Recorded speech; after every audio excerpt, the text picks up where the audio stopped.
Hey guys, welcome to today's lecture. It's on public policy and the process. The learning target for today is I can understand how civic participation impacts public policy. In class, we're going through the project-based government activity that's looking at homelessness, and I'm going to relate that a little bit to the process here. Collective action is when individuals can achieve many goals on their own, but for political activity, it is collective. It involves working with others to achieve shared goals. Even when people share a common goal, acting collectively can be challenging. If you look at the homeless shelter that we're talking about in class, all may want it built, but not sure where to locate it. For a collective action to work, the people involved need to be prepared to seek and accept compromise. Margaret Mead has a famous quote. It says, "A small group of thoughtful people could change the world. Indeed, it is the only thing that ever has." How do interest groups influence policy? Well, one way is through lobbying. Many interest groups rely heavily on lobbying to advance their interests. Lobbying is an attempt to influence the policy process by persuading public officials to favor or oppose an action on a specific issue. Lobbyists speak to members of Congress and their staffs, testify before congressional committees, and offer comments at hearings held by executive agencies. Often they provide useful information that helps officials create policies that serve the public interest. And Senator Edward Kennedy of Massachusetts actually said, "Without lobbying, government could not function. The flow of information from lobbyists to Congress and to every federal agency is a vital part of our democratic system." And for research and policy proposals, uh, some interest groups carry out research and write policy proposals that support their goals. In some cases, they work with think tanks to carry out this research. A think tank is an organization of scholars and policy experts who study public issues and write articles and books that summarize their research. Interest groups use these expert findings to influence government officials. So, how do interest groups influence policy? This is a continuation. So, those were a couple of different ways. On this slide, we have both litigation and the grassroots mobilization. They might use litigation, so that's more like lawsuits. And I'm sure you probably have talked about the Brown versus Board of Education and looking at desegregation. And that was one of the lawsuits that helped bring about civil rights in 1954. And then the grassroots mobilization um, is kind of looking at the local level. So basically, this means rallying strong and vocal support from a large group of people at the local level. Grassroots mobilization often takes the form of public demonstrations, such as anti-war protests or maybe pro-life rallies, or different things like that that people are passionate about. Public policy is a course of action a government takes in response to an issue or problem.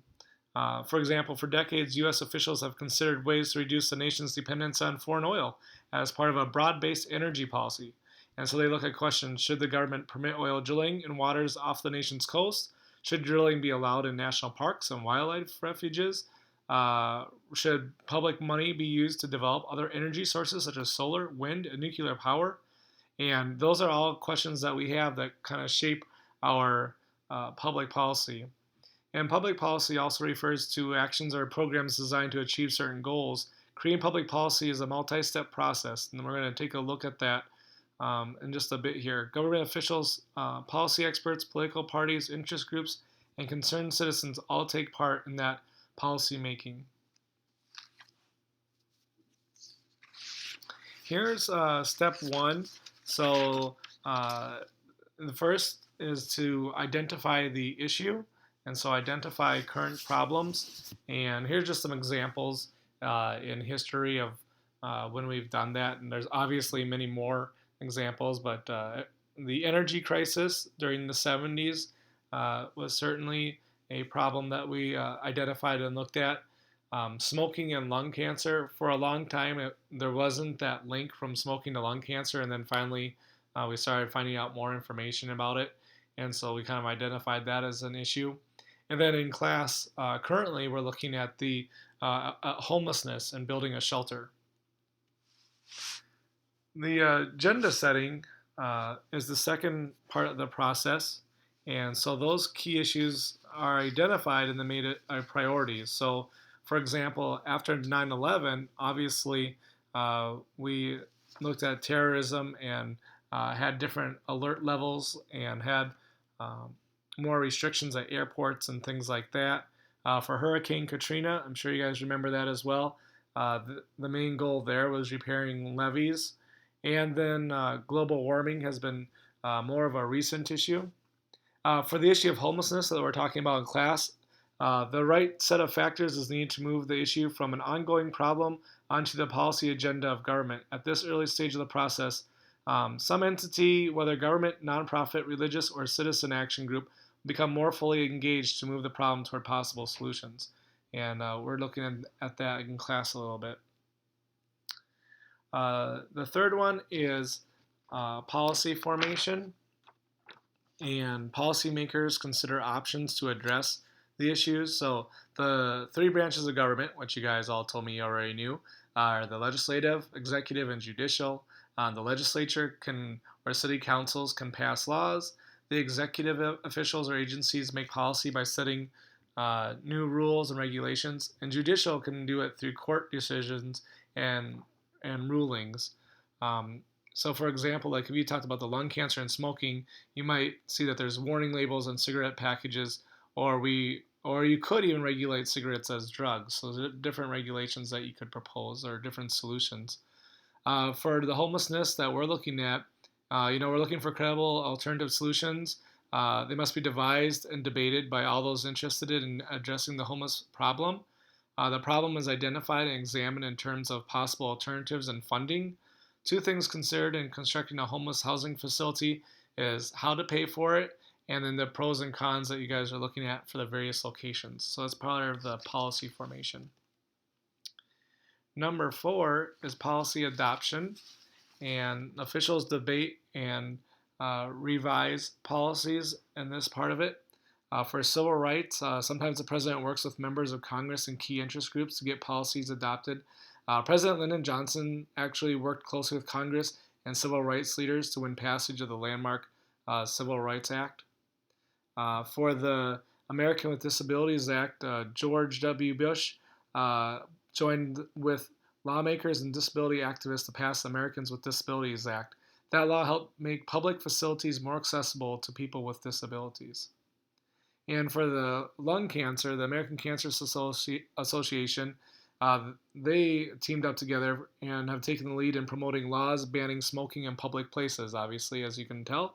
By 2010, 25 states have enacted comprehensive smoking laws that ban smoking inside the work sites, bars, and restaurants.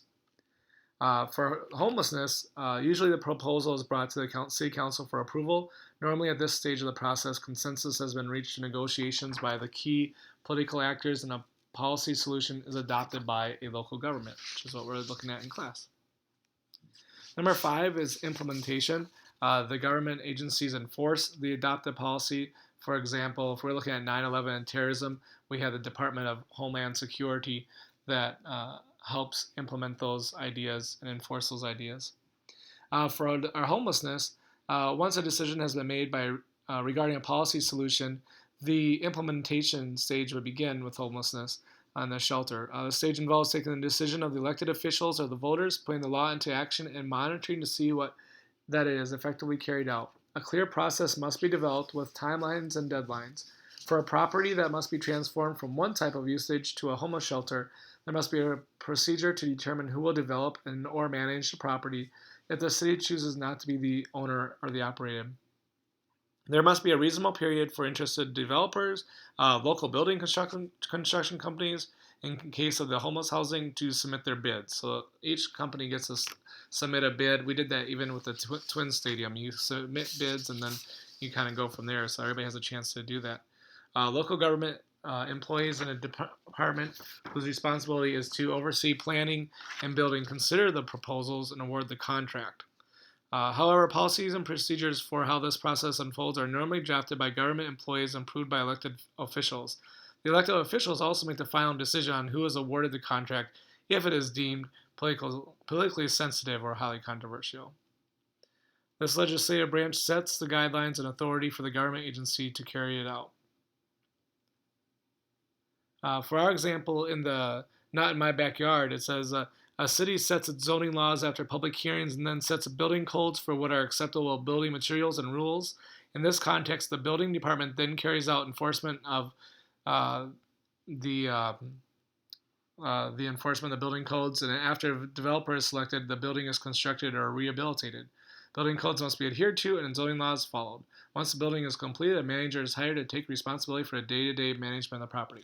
So that sounds like a lot of information, and so that's what you would use even for building a homeless shelter. That's just one of the steps here in doing that. Policy evaluation. Then afterwards, officials and interest groups look at results and consider any necessary changes. For example, in New York City, in 2003, they created a study to assess the results of smoking ban in bars and restaurants. And so they took a look at that and looked to see how the policy was doing.